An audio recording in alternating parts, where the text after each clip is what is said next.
Today is the 26th of July 2025 and it's the 193rd session of Mindfulness for Beginners in English conducted by Nissarana, Vanaya. I would like to welcome Venerable Rohini today for this session all the way from New Zealand, and we would also like to welcome everyone who is joining into this session via Zoom and Facebook live streaming sessions, and those who are downloading to watch it later. Our program will commence as usual with the in-session practice of mindfulness meditation guided by Venerable Rohini today. Then we will move on to the talk on today's topic, which is choiceless awareness. Finally, we will be moving to the Q&A and reports from listeners and guidance by Venerable Rohini. So that's how our program flows. And to begin this session, I would now like to invite Venerable Rohini to start with the in-session practice of mindfulness. Venerable Rohini. Okay, Thero. Hello, everyone. So today we are going to do mindful sitting. Please sit in a comfortable manner and close your eyes gently and keep your body in a symmetrical way, well balanced. Keep your hands also in a comfortable manner. Once you sit like that, so your body is inviting your mind to be with that. When it is comfortable, it is easy to keep the mind intact with the body. So we are going to observe this moment, whatever arising, whatever happen, whatever you feel.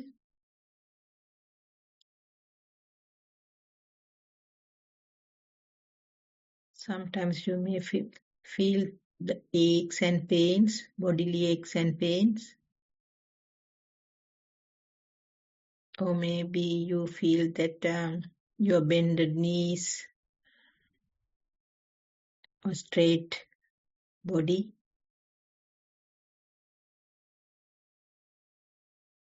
The head balance on your neck. The shoulders are relaxed.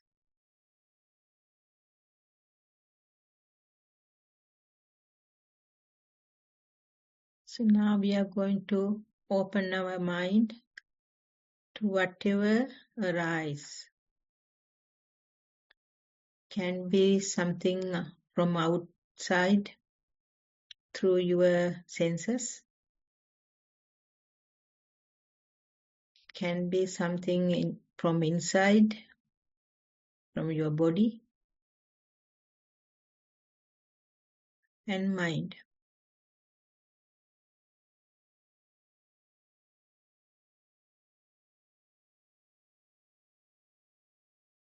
Thoughts may arise accordingly.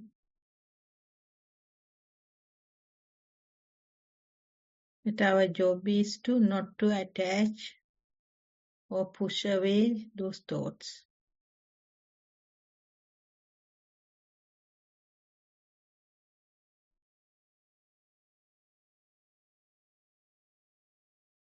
You can observe your breath or feelings arise from your body.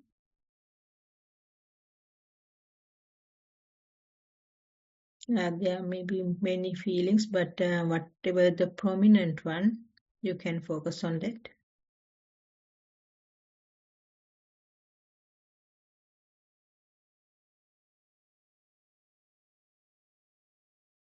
If the breath is prominent, you can focus on the breath.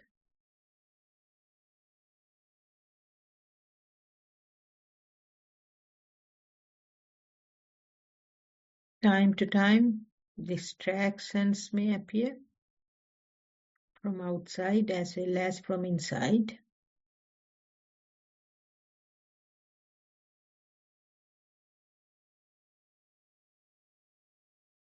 When the sound distracted, you can observe the sound without any judgment, without any pleasurable or unpleasurable feelings. Just observing.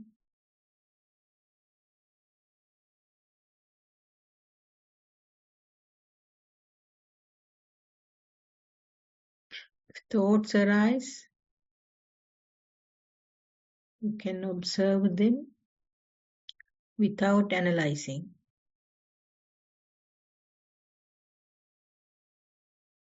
Try not to caught up with them.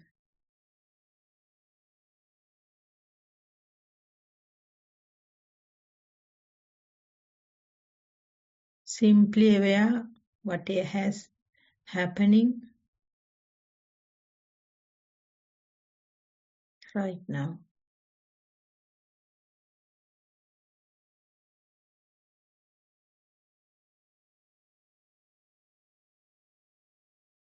Try not to react with whatever you are aware of.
Okay, everyone. I hope everyone had a good sitting. Okay, thank you, Venerable Rohini, for that. So, next in the agenda is the Dhamma talk based on the topic for this week.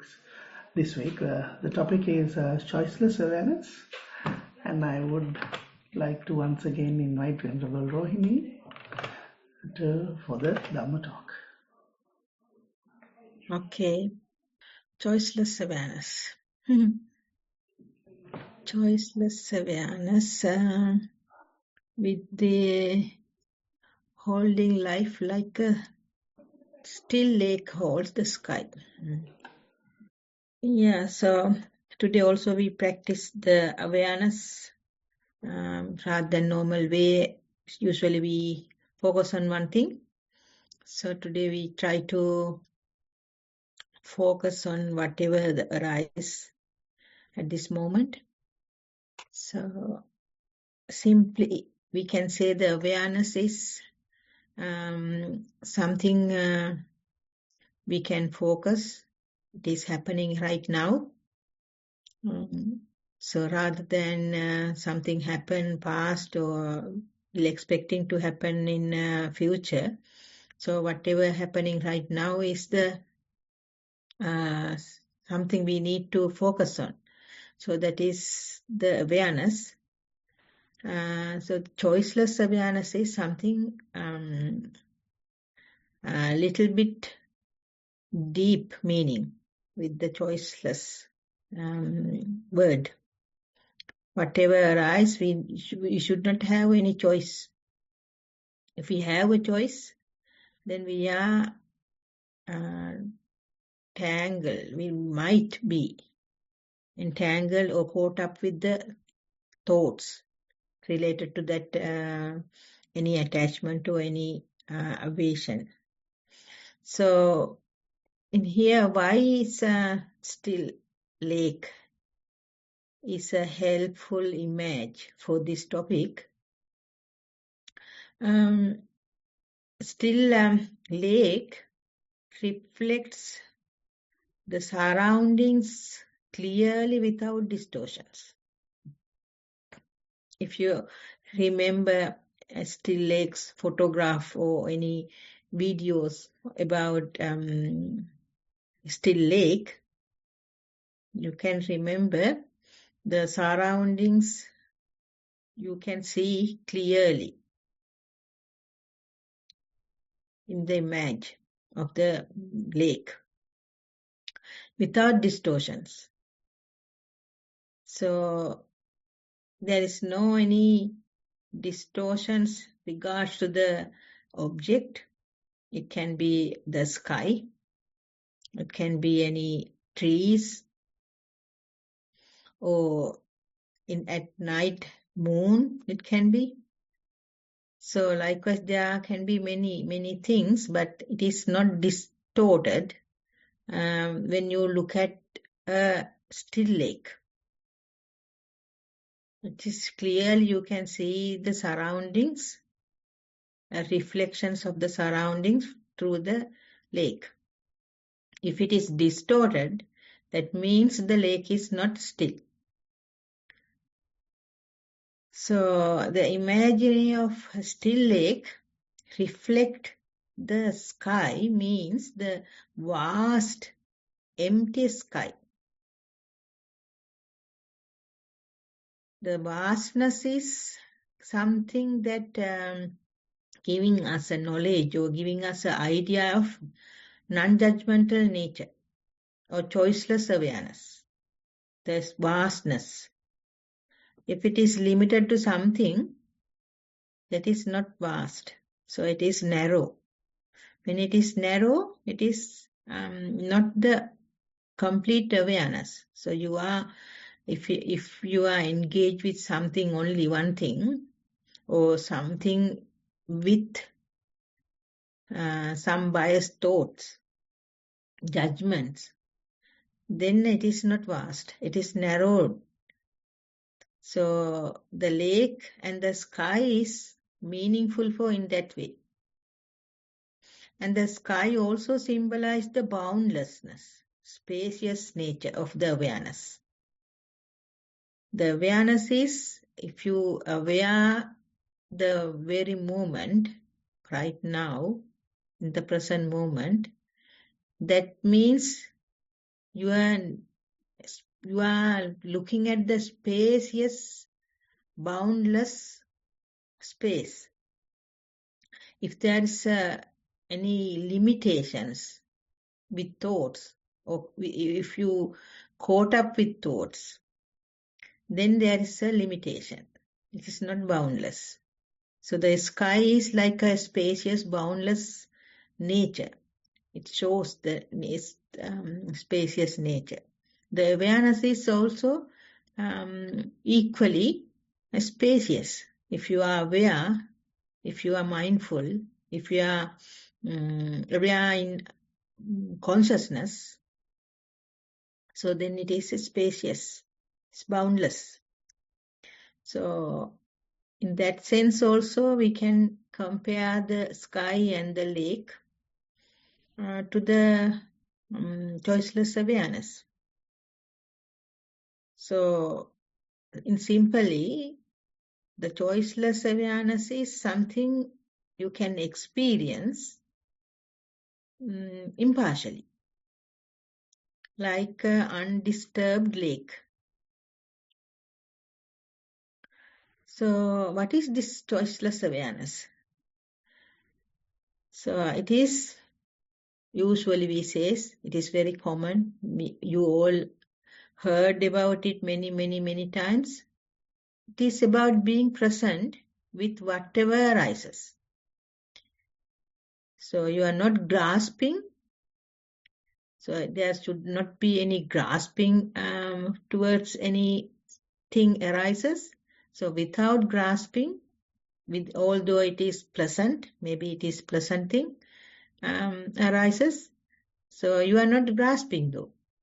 And you are not also pushing away anything unpleasant.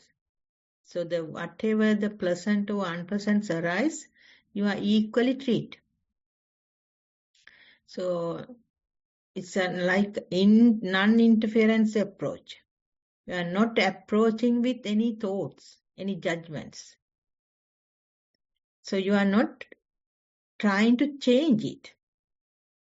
Sometimes when you do meditation, when you are in a mindful sitting, so some people, sometimes they try to push away the thoughts. When it is aversion arise or the delusion or the some grasping is happen, so they like to push away, they try to push away. So if it is happened, so if you are trying to push away, so that is not awareness. So if you are trying to change, or if you are trying to hold it like it's my thought, so that is also something, is not choiceless awareness is there. And if you are trying to reject any mental or any bodily experiences, sometimes when you sit, if you have a bodily ache or pain or knee pain, back pain, so you try to push or reject it. That rejection make kind of angry thoughts or anger. That means you are not aware about it. And without awareness, without non-judgmental thoughts, what you do, you try to push it. You try to avoid it. You try to get rid of it. By trying to get rid of it, that make you aware, move away from awareness. And also the choiceless awareness is like a pure observation. So if you are not entangled with it, or if you are not bound to it, or if you are not trying to pushing it away, so that is the pure observation without putting anything from you. So that is pure observation. And whatever happened, like when we do practice little ago, so we try to observe whatever happen internally or externally. The sound is from external, but the pain and ache or the thoughts are internal. So whatever happen internally or externally, so if you try to, or if you can be aware without labeling it as a good or bad or desirable one or undesirable one, a pleasurable one or unpleasurable one. So if you are not labeling it, that is also choiceless awareness is there. So in simple, and instead of clinging to positive experience or resisting to any negative ones, if one can allow them to arise and pass without any interference, just let go. So that is the choiceless awareness. In simple term, we can say that gently you can notice what is happening without judging, without trying to control. So especially when you are observing thoughts and mental feelings.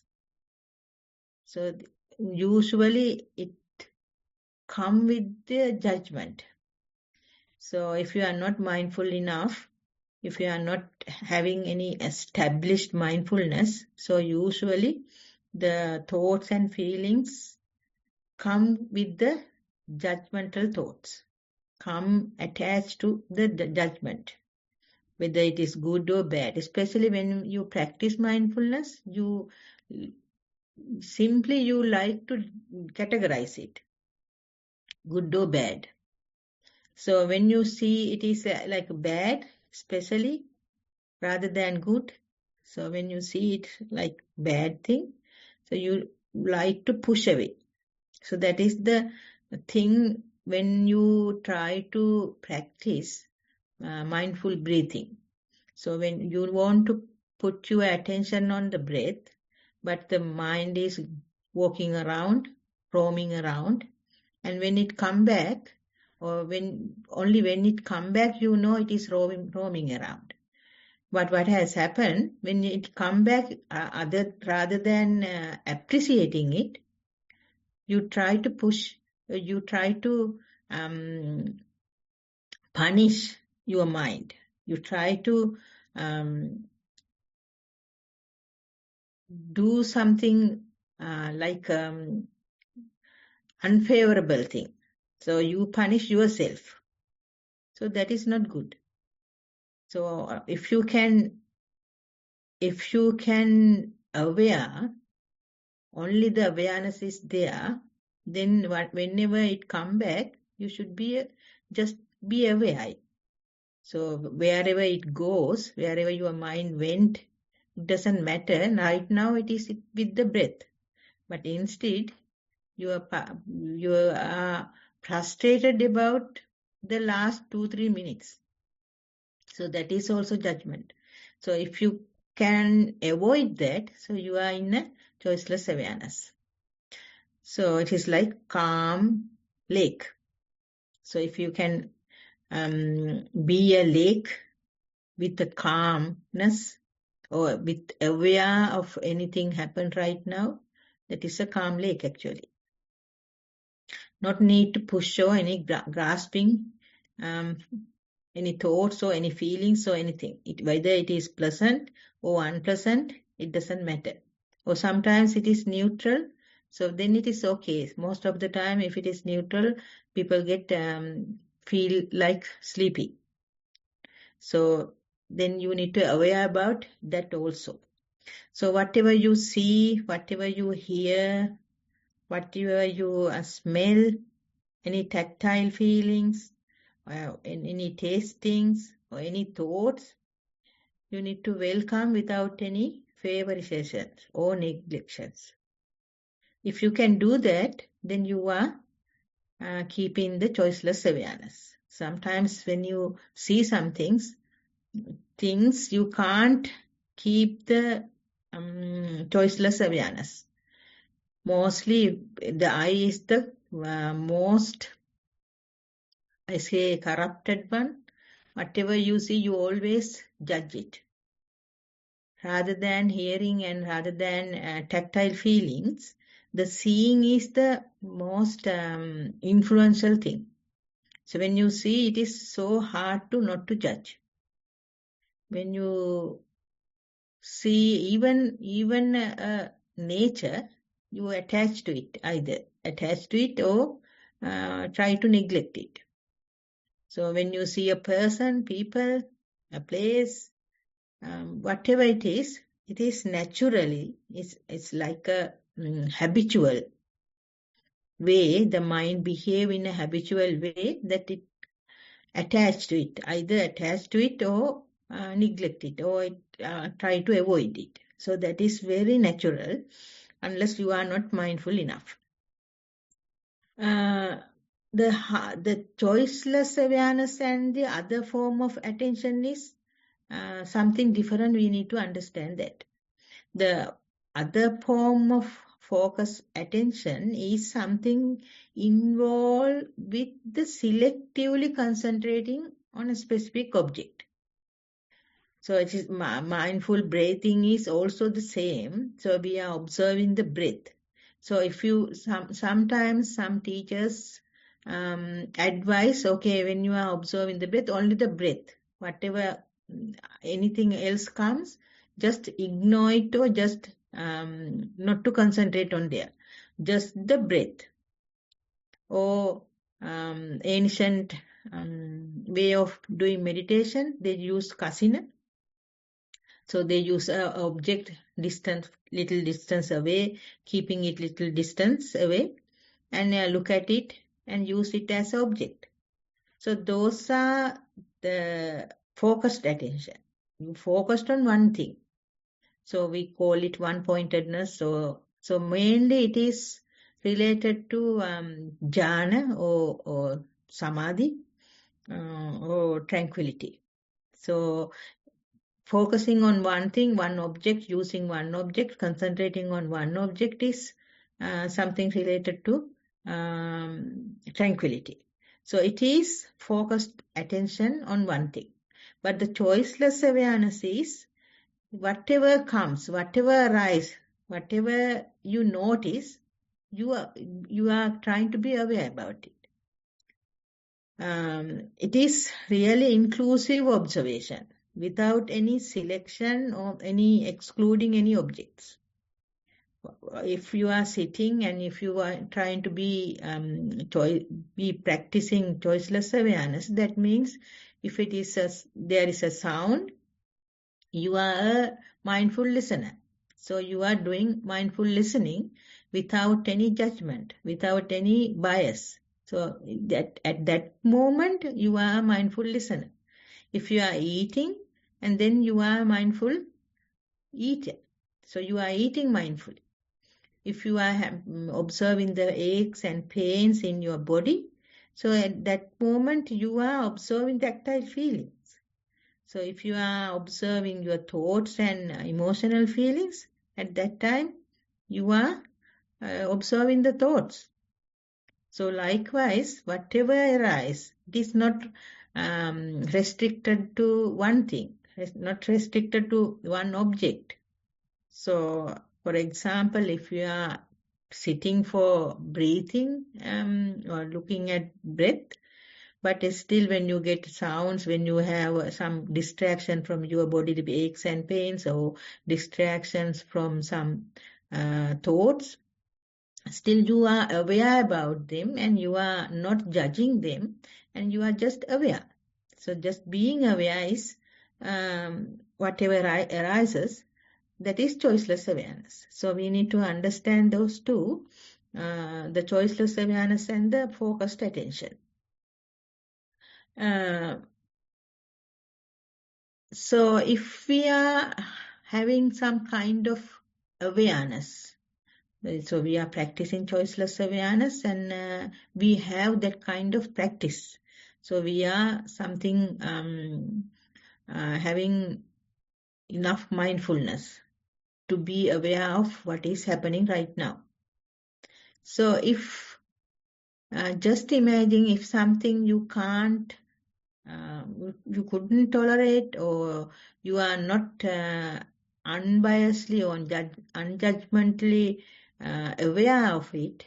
So that at that point, it is like something, just imagine the calm lake, the quiet, still lake. If someone is throw something, or it's a wind blowing in a speedy wind, so that the turbulence happen, or the disturbances happen in the lake. So what will happen, then the reflection, when it is clear, the reflection is not distorted. It is very clear reflection was there. But when it is distracted, the lake is distracted, the water is distracted, there's a ripples. When the ripples are there, then the reflections are distorted. It is not the real one. Can't see the real surrounding through the water. So likewise, when you are observing you are in a choiceless awareness, you are practicing choiceless awareness. If something distracted, so when the distractions happen, then that usually distraction happen with the judgment, or distractions happen with because it is choiceless awareness. It is not one-pointedness. So when the choiceless awareness is distracted, that means you are taking some judgmental thoughts. You are attached to something, or you are trying to pushing away something. So when that happen, only the distraction will happen. So similarly, the ripples distort the lake, and when you have some kind of judgmental thoughts or some kind of influential thoughts, then the ripples in your mind will happen. So that means you are not then seeing, or you are not then hearing, or you are not then participating the simple choiceless awareness. Rather, it is distracted. So the simple practice, everyday practice, if you can do, it is the good thing. It is the best way to practice the choiceless awareness. So usually we do mindful walk, mindful sitting. Especially mindful sitting is, we are very open for everything.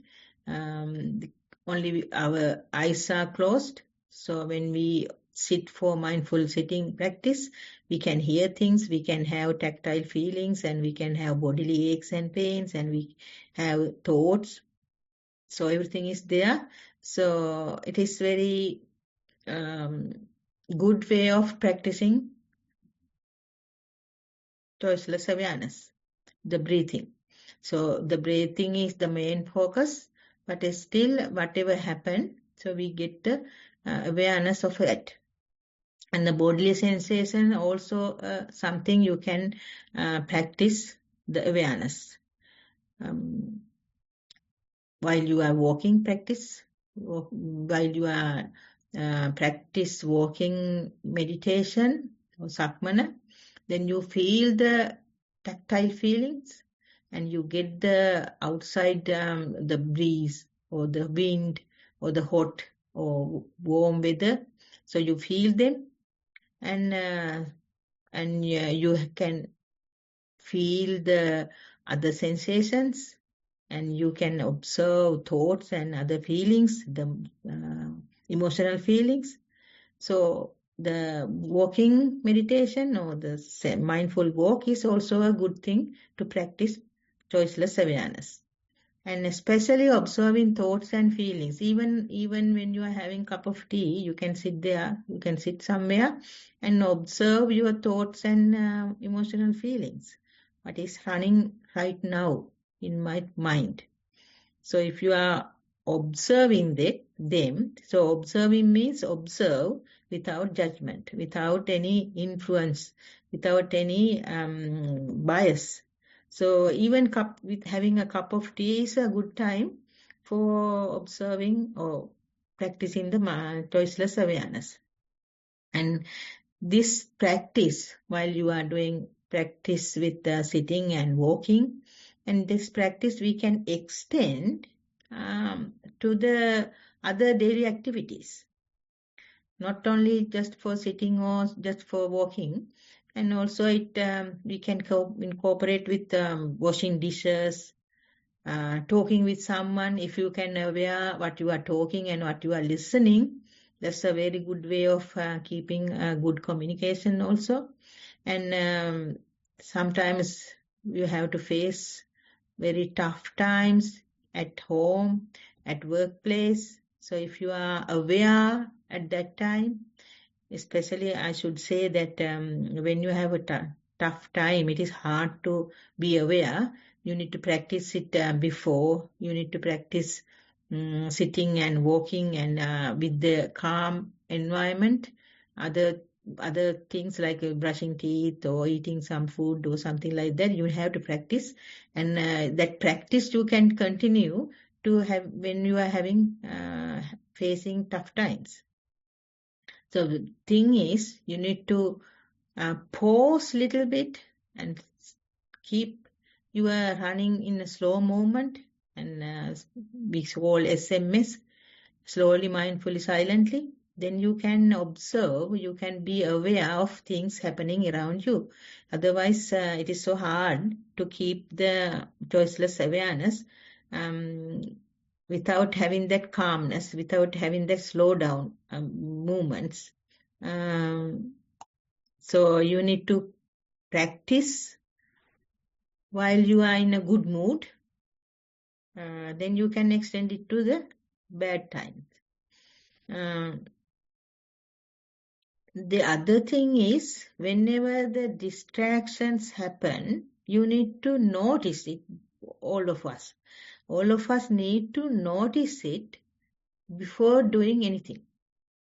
So if you can notice, then you can return to the calm observation. Then you can return to the observational mind.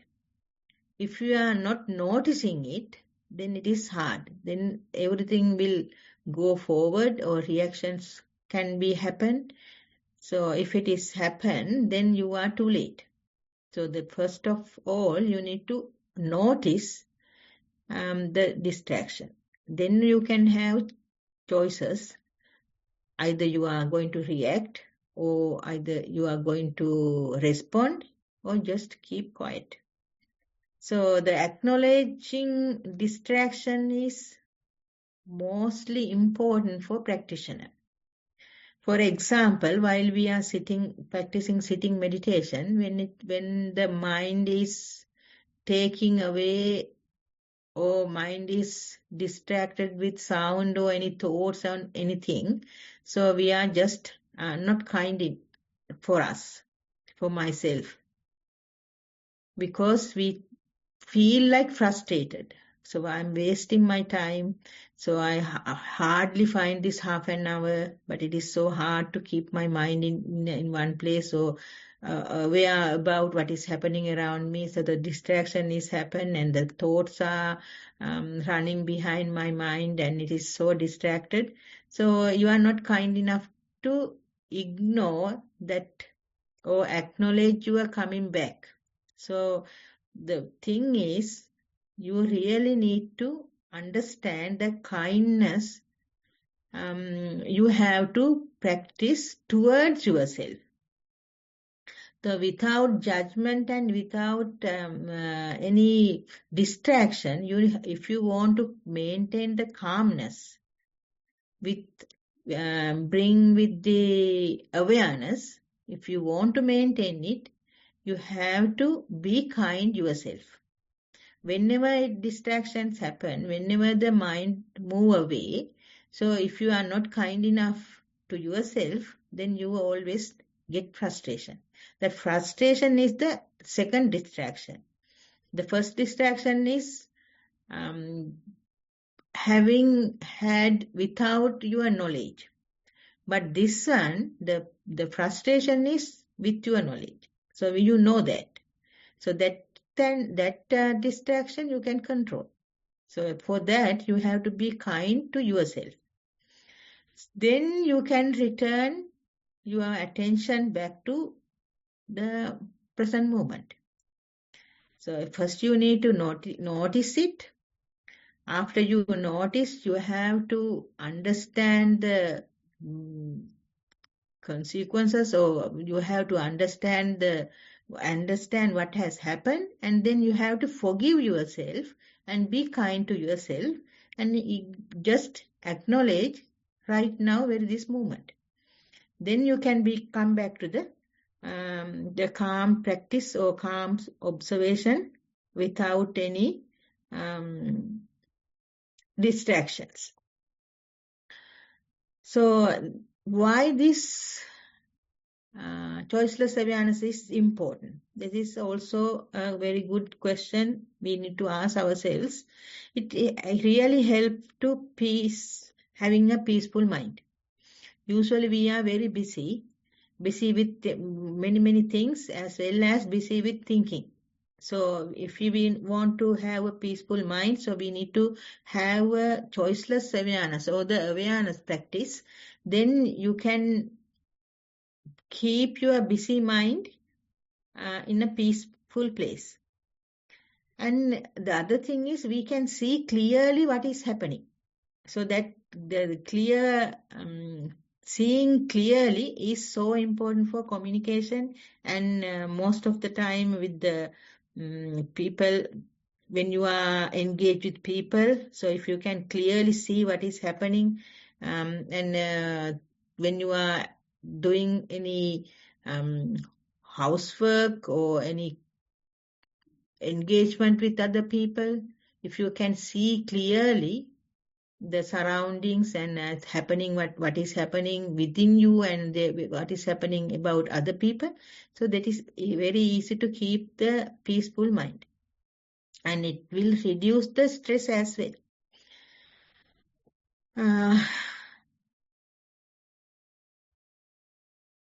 And responding calmly to the challenges also very important. And most of those benefits I like to mention when you know about yourself, when you are aware, when you practice choiceless awareness, you know yourself. You can understand who you are and what kind of person you are, what kind of thoughts usually come with you, and what kind of emotional feelings usually come with you. Whatever happens, that usual or habitual thoughts will come. You will notice it, and then you can understand who you are. So by understanding who you are, then it is very easy to cooperate with other people. Then it is very easy to empathize the other people's feelings. Whenever someone has something sadness or any angry, sometimes maybe at home the children maybe get angry. So then we can understand by being aware by myself.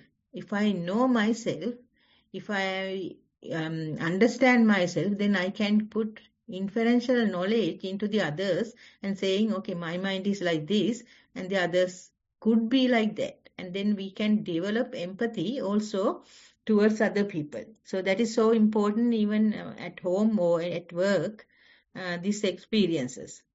The mindfulness giving you some awareness, that is so important. And practicing self-reflection, that will enhance awareness of personal thoughts and emotions, and that will foster deep understanding. So like I said before, that's a cultivating of empathy is related to this. So if you are appreciating your feelings, then you can appreciate others' emotions as well. So that will lead to strong interpersonal connections, interpersonal skills, and that will connect to the meaningful relationships as well.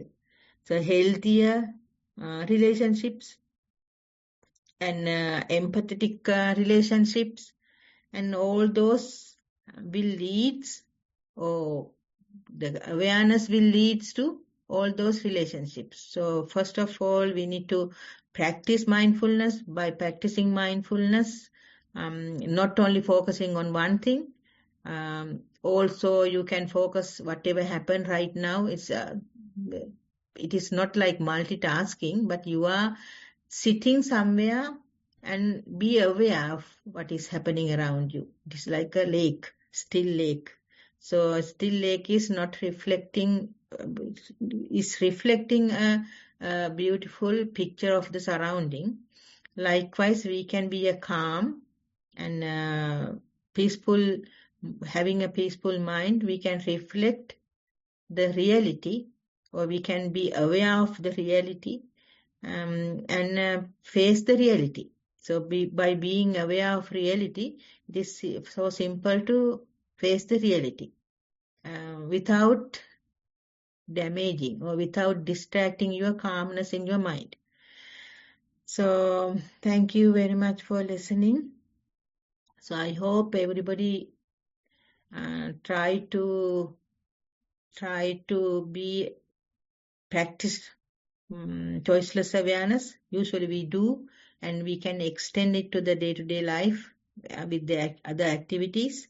And practice make you perfect. Hopefully we will do together mindfulness practice and choiceless awareness. Thank you, Venerable Rohini, for that wonderful sermon. Yeah, let's practice, practice, practice. That's the only way forward, I think. Yes. So we are going on to the next segment of our program, and next we have the Q&A session and the reports. So I would like to invite Samantha to do the reports today. Samantha, I hope you are ready. Thank you. Yes, I am. Thank you, Darindu. Thank you. Thank you, Venerable Rohini. That was an amazing talk.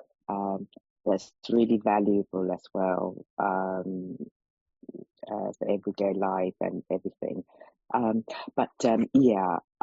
Before I go on to read the reports, let me just make sure I'm muted. Yeah.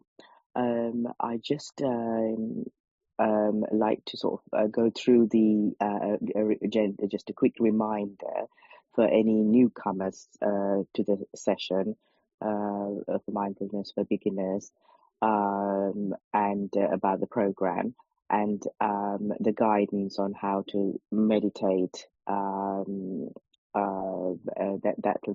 That's the Tarindu has just put on in the chat in the link.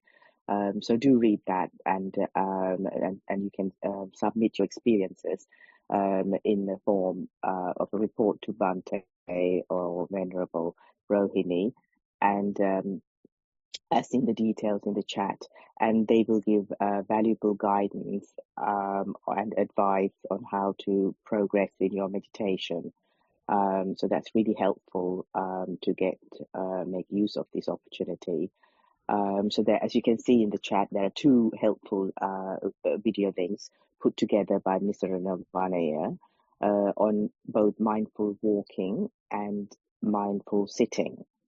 You can allocate some time for the practice daily, starting with walking, say, and then move on to sitting gradually, building up to 2 hours per day, 1 hour in the morning and 1 hour in the evening, say, for example. Then please do submit, as I explained earlier, your experiences in writing, both mindful walking and sitting to Bhante's and Venerable Rohini. There's an example in the chat on how to do this. For instance, if you're doing walking meditation, you can describe any prominent sensations, texture of the ground, pressure points on the sole, how the body weight shifted. Similarly, if you're during your sitting meditation, again, you can refer to any prominent sensations, incoming and outgoing breath, where you've experienced it at the felt sensation, maybe at the nostril, or rising of the abdomen, etc. And also any other the mindful experiences that you experience during the day, away from the walking or away from the sitting meditation. That's also important. Just as Venerable Rohini was just explaining today, choiceless awareness, most of it happens during the day, when you're doing your daily activities as well. So then in the session, they will give valuable Bhante or Venerable Rohini will give valuable guidance for your own practice, and how to progress in your meditation. So this will be directed, depending on your personal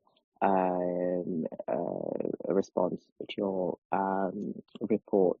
So you can send the report either in the Google form that Tarindu has just put in the link, or by email to Mindfulness for Beginners using the links provided in the chat. So this is a really good opportunity to get personal guidance from Bhante and Venerable Rohini on on your own progress, and you can continue with your mindful practice, and they will explain exactly how to improve and progress during the week according to the advice given to your personal report during the session. And also there's recordings of the session. They're available at the link provided in the chat there. So if you want to go through any of those, they're available at the Nissarana Vanaya website. So now I'll go on to this week's report. Venerable, we have one report so far that's received, but if anyone has any reports or any comments or questions, please do put in the chat and I can ask Venerable. You can either put in the chat in general or directly to myself. So the first report, Venerable, is by an adult. Venerable Rohini is on mindful walking. Place is at the backyard. Time 7:45 a.m. Duration 45 minutes. Main object is feelings on soles of the feet. So the practice is I walked freely 6 times to and fro. Then I started to observe sensations underneath feet, labeling them as left and right. Mind wandering started, but I didn't care because it felt normal for me. Heard birds singing. I set feet, labeling them as lifting, moving, and keeping. Could observe 8 footsteps in a length. Heard sweeping sound of an equal broom. Floor was rough and hard. It was wet, cold, and damp. And then on mindful sitting, the place was on a cushion in easy pose. The time 8:45 a.m. Duration 45 minutes. Main object, movements of the belly. I sat and adjusted the posture. I could feel my body as a pyramid, listened to sounds. As I was listening to sounds, my mind was dragged by motion of the belly. I could observe 4 movements in a length. Thoughts roamed, sounds appeared and disappeared. I smelled damp air, felt the hardness and the softness of the cushion. A song by Justin Bieber was continuously playing in my mind. I needed to get rid of it. It was overwhelming. I took the attention to the body without caring about the beauty of the song. After a few minutes, the song was gone for good. Amazing how it was not there. I wonder how, because I've been fighting with the song from yesterday, I felt a deep calmness within. The calmness was like a clean mirror. Through the sounds I heard were much more clearer. Thero Saranai, Swami Mansa. That's the end of the report, Venerable Rahini. Thank you, Samantha. Nice report. It's matched to our session today, actually. Yeah, so one thing I noticed that the song was having in mind and tried to, it says get rid of the song. Try to get rid of the song. So it worked for this time. And I remember the Lokuswami Nhansa, once he said, while he was in Melbourne, I think, there was a tile floor and he liked to walk on that. And while he was walking, he was singing in his mind all the way up and down throughout the walking session, the song of one of the stage drama.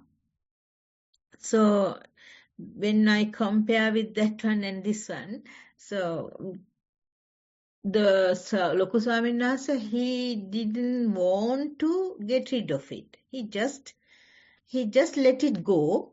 It is running behind the mind, and he is walking also. So I think it comes with the maturity maybe. But here it worked. Here the person who tried to get rid of the song in the mind, and it worked. It worked with the concentration on breath. Concentration on breath. So it worked. But if we can, sometimes if we can try to observe all without any judgment. So the song is, in here we feel like, okay, this song is not good thing to do while I am sitting. So I just wanted to, it's not something I am blaming, or I am not saying it is wrong, but I just wanted to explain the topic also from this experience. So instead of getting rid of it, or instead of getting annoying about that song, so if you can observe it, next time try to observe it. Then you will find the difference between, by observing it without any judgmental thought, because you think that it is not good. So because of that, you are trying to get rid of it. Without doing that, if you can observe it, next time observe it and report us what has happened. So I'm really like to, I will even though I am not here every day, but I really like to hear what is the outcome of that experience. Because we can keep one pointedness, or we can keep our attention into one thing. So that is something we are very greedy of. By doing meditation, we like to have that kind of concentration. We like to have tranquility. We like to have an equanimous state. So we always try to get rid of other things. But instead, if we are aware these things happening, and I know the background, in the background, the song is running. This singing that I am singing with Justin Bieber, or just with my voice only. But in the same time, I am observing the breath. The rise and fall of the tummy movement. So what will happen if you do the both. I really like to have that outcome. If whoever wrote this report, can you please try to do that and report your experience? Because it might be a very different experience to you, and when we are listening, it can be a very different observation for us also. And please try it. Other than that, the good report and trying hard and is saying that all the awareness is there most of the time. Try to aware of what is happening around all those 45 minutes, and aware of the sensual feelings, bodily feelings, and aware of that the background noises and other things. So it is good report. I just wanted to request next time, please try to be aware of that distraction without any judgment, and report us, please. Thank you. Thank you, Venerable Rohini. That's a really good report, as you said, and advice that we could all learn from.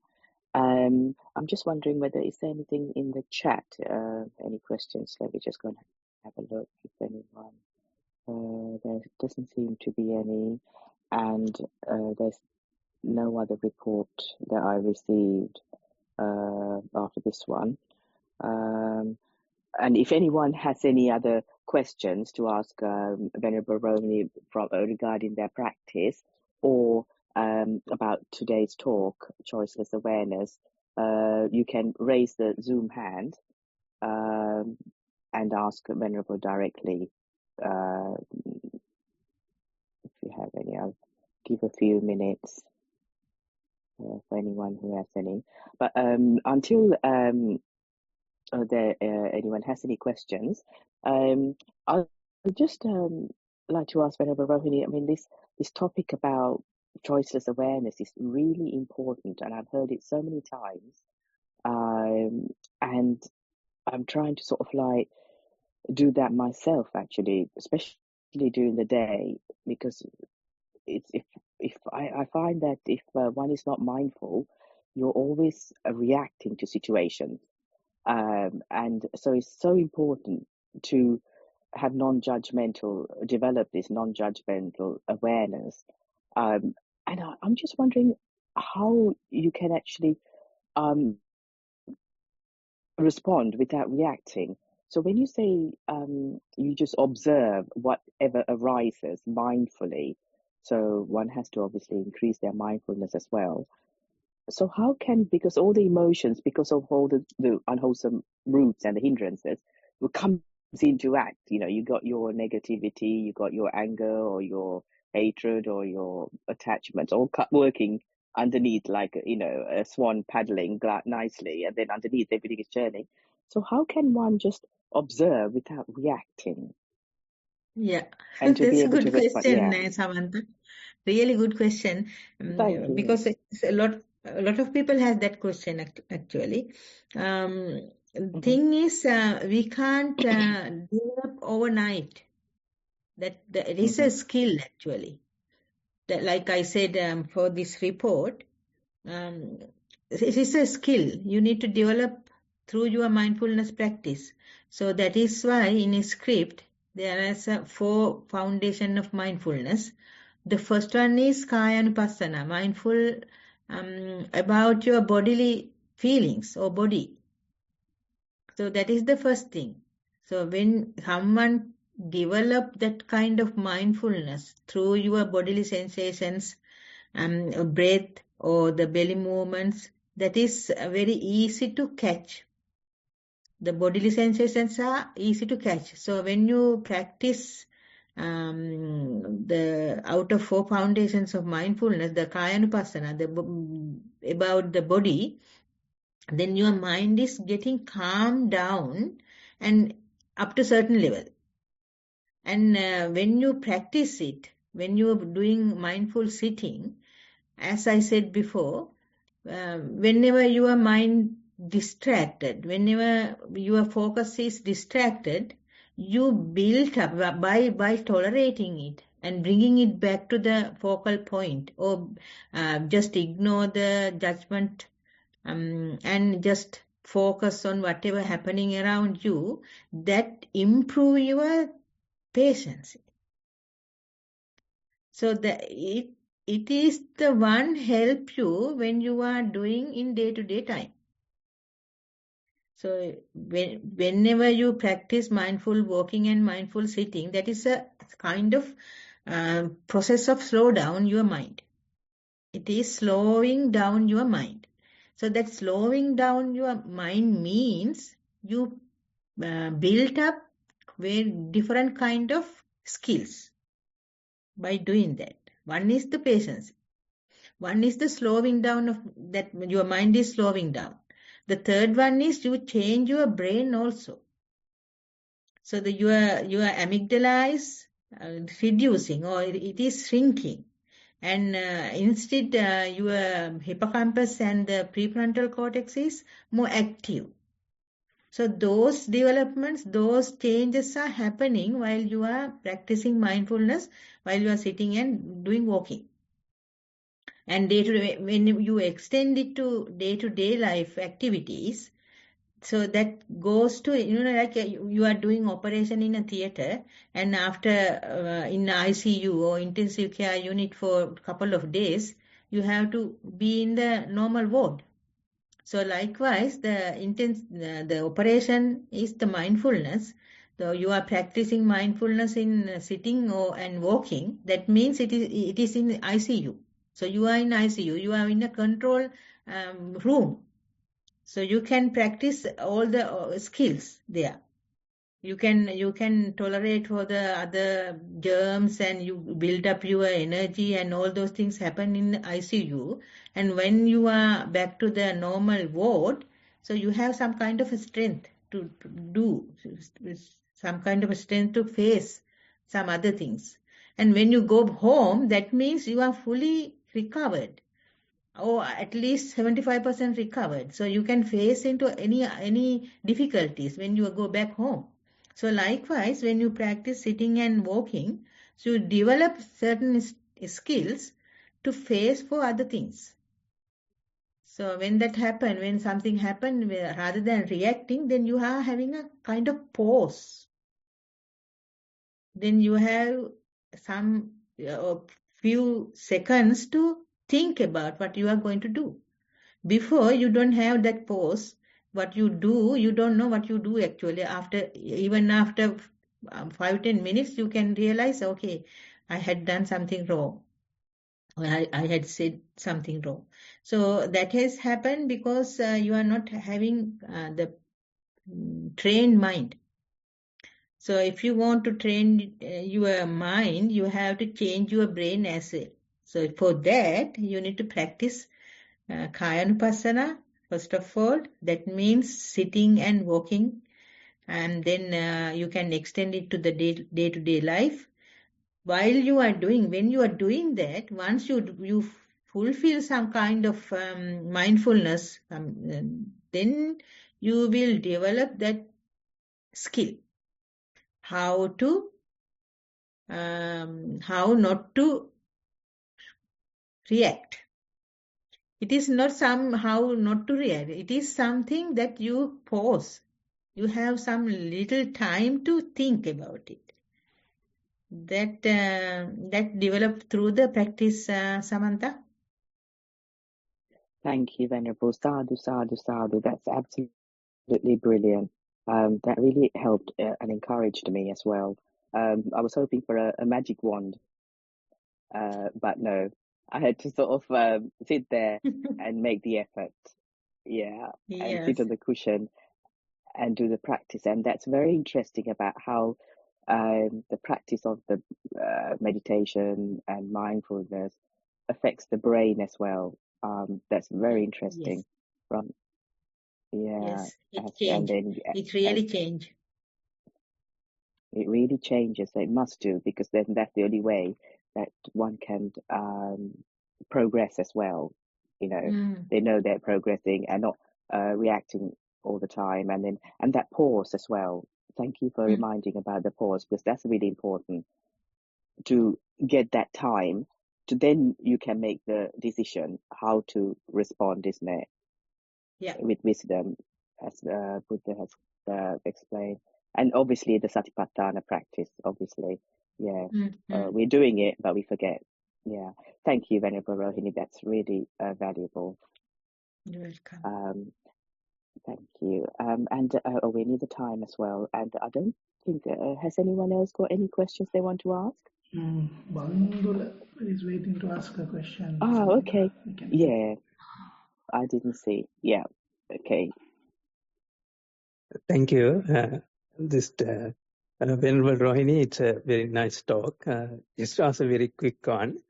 See, the choiceless awareness, I remember some times ago, I got to, I come to aware that, especially the walking, so even I'm walking, the mind has gone far away, or it's been doing its mental talking for some time.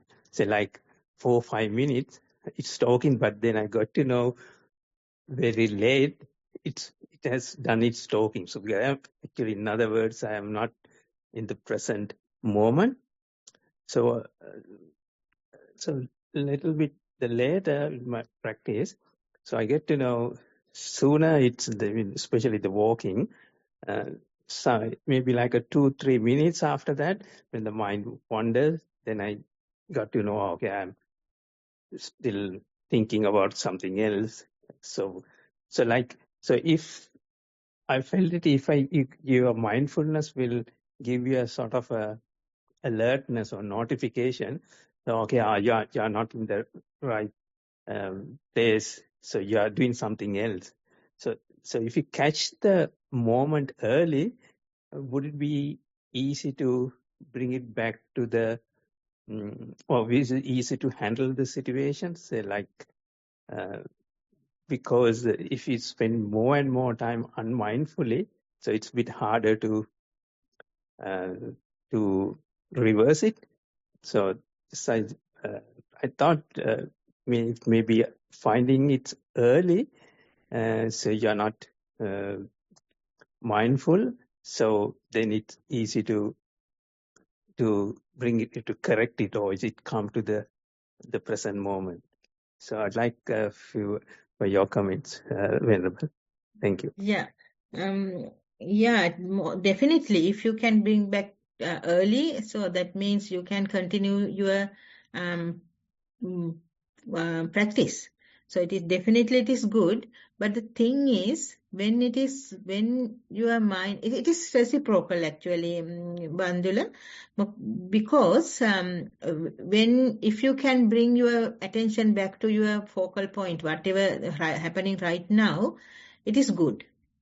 And in the same way, when your mind is roaming around, when it is come back, if you can't appreciate it, if you are having some sort of aggressiveness or frustration towards yourself, the mind always try to go out. So that is why we always says, don't be frustrated about roaming mind. So when it come back, just appreciate it. Just appreciate it and take the full benefit of it. Whenever it come back, just take your full benefit. Just aware about it. Whatever happening right now, okay, we are aware. Then it will go again to outside with the roaming mind. It will happen, but don't worry. When it come back, just appreciate and just treat as you are in a home. When that happen, the coming back is happening more sooner than before. If you have frustrated mind, even without knowing, you can get frustration. So the best thing is you need to be kind yourself. First of all, you need to be kind. Because you are practicing mindfulness as also you are kind to yourself. Otherwise, you will not practice mindfulness. So here, now you are practicing mindfulness as you are kind to yourself. Now you need to extend it. How? So when your mind is roaming, or when your mind is not in with the body, so it is moving away with other things, or especially with thoughts, whenever it come back, please appreciate it. The appreciation will bring the mind split second earlier than before. When you appreciate again, a split second earlier than before. So likewise, it is, you will not see it, but it is happening. So just continue the appreciation. Just continue your kindness towards yourself. So try it, and you will see the changes. So it will gradually, it will come quickly, come back quickly.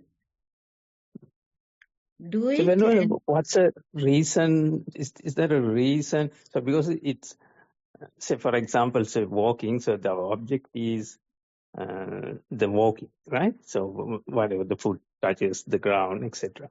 So yeah, when it goes away, so when it comes back, so do you have to give any reason for that? Okay, it's come back. Is it the reason that you appreciate it, or is there any other reason you appreciate it?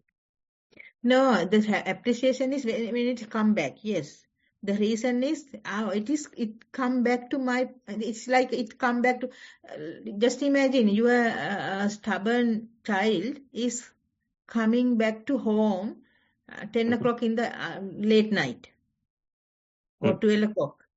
So if you blame him or scold him, so he will not come again. Most probably he will at least come 12 o'clock every day. Maybe he will maintain it. But if you said, okay, are you tired, or you want to have something to eat, and if you are friendly with him, then he will come little bit earlier than before. So likewise, when the mind is roaming away, if you frustrate, then mind like to roam again. Because the frustration is something, a food for thoughts. Rather than, the frustration, I put in this way. For a day, just imagine, for 24 hours, there are many, many things happen. But at the end of the day, you remember only sad things mostly. Am I right? Yes. Yeah. So likewise, when it is sad, when you have frustration, means you are sad and you are having angry thoughts towards you, and you have frustration. So that is all are negative thoughts. So the mind like negative thoughts. That is the way. I don't know why actually. Don't ask me why, but it is the way. So mind like dukkha. So whenever you are not appreciating it, that means you are in a dukkha. So if mind go again and again roaming out, it's going again and again with the outside objects. So that means you are in a sad mood. So mind like to go. When you appreciate coming back, so that means you are not in sad mood. Is that I got understand? the point now. Yeah, that's right. Yeah. So you appreciate it comes back rather wandering or go somewhere else. Now it's Yeah. come back. Okay. Yeah. When That's you right. frustration, that means you are in a sad mood. You are sad. So mind like to do again and again it. So it is this kind of mind behave like a kind of stubborn child. Really, it is like that. When it is trained and tamed, it is good. Lot of potentials is there. Potentials are there, but you need to train. Okay, thank you very much, Rohini. Thank you. Thank you, Bandula.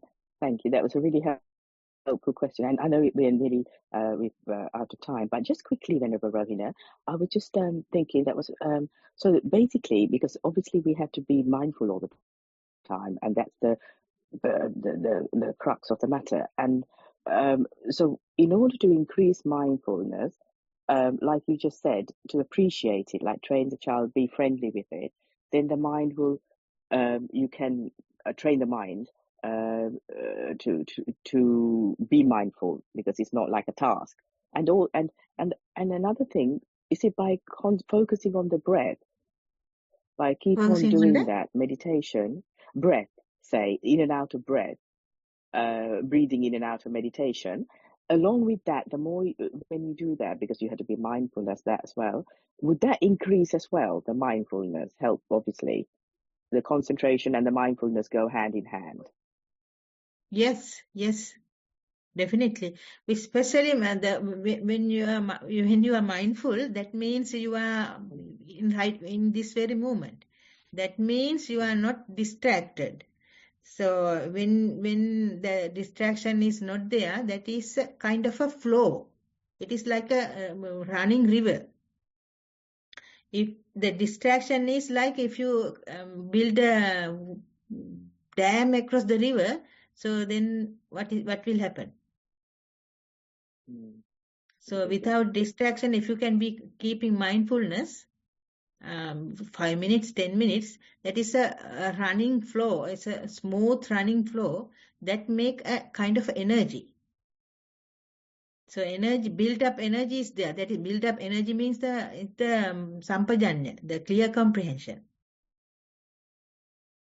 The concentration also develop, because if you are focusing on one thing at a time and you are continuing it, so your focus is not distracting, your focus is not in a different ways, so it is focused on one direction. Just the vega and pravega, velocity and speed, if you take that two, so velocity has a direction, speed has no direction. So we can take that also as an example.